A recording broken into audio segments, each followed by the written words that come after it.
दूसरी हमदी किताब साईं मेरे तेरी जुगनी के हवाले नाल सामने आई ते तीसरी अखर अखर हमदा दे नां दे नाल जड़ावाला तो महबूब सरमद ने किताब लिखी। और अज सफर हमदा दा सफर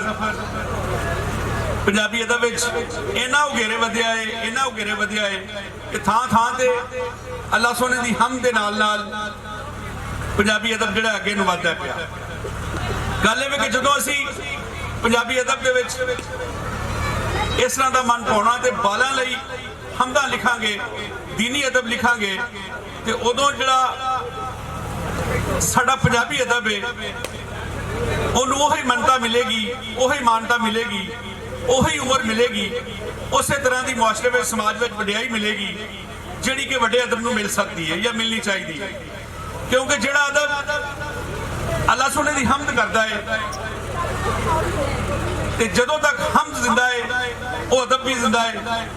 इंज कह लो कि पंजाबी में हमद लिखना, पंजाबी में नात लिखना या पंजाबी में किसी होर हवाले नाल गल करना, एक तो पंजाबी अदब को जिंदा रखना है तो दूसरा अपने बालों लई, अपनी कौम लई, अपनी नस्ल लई हमद लिखना नहीं है। अज कोई भी ऐसी किताब नहीं जिहड़ी कि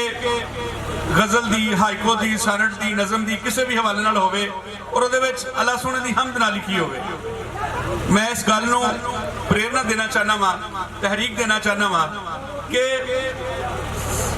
जिन्हें भी पंजाबी लिखारी ने वो वध तो वध हमदा लिखन। इहदे विच बालां लई खास तौर ते छोटी बैर विच छोटियां छोटियां सौखे लफ्ज़ां विच, आसान लफ्ज़ां विच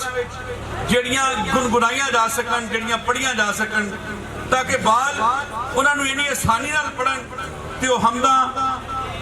उन्हां दे मन में उतरन, जिहदे नाल नाल तालीम भी दी जावे ते ये भी दस्सिया जावे कि असी एक रब दे मनन वाले हाँ, असी सारे एक हाँ, साडियां सांझां इस पारों ने कि साडा रब एक है, असी इसे जुबान में गल करने हाँ। इसलिए कि अपनी अपनी जुबान में गल करना भी साडे सोहणे नबी की सुन्नत है ते असी अपनी जुबान का प्रचार इसलिए करने हाँ, फखर इसलिए करने हाँ कि भी साडे सोहणे नबी की सुन्नत है कि अपने अपनी जुबान ते मान करना, अपनी तहजीब ते फखर करना। ते असी हमद भी इस वास्ते लिखने हाँ कि अपनी जुबान दे विच हमद करना भी साडे सोहणे नबी की सुन्नत है। आओ मिल के पंजाबी अदब नूं हमेशा की जिंदगी दईए तो असी इस तरह दे सकते हैं कि अपने अपने थां ते असी जिहड़े भी फन विच हमद च, नात च, तहरीक जिवें दी भी लिख सकते हैं, असी हमद लिखिए,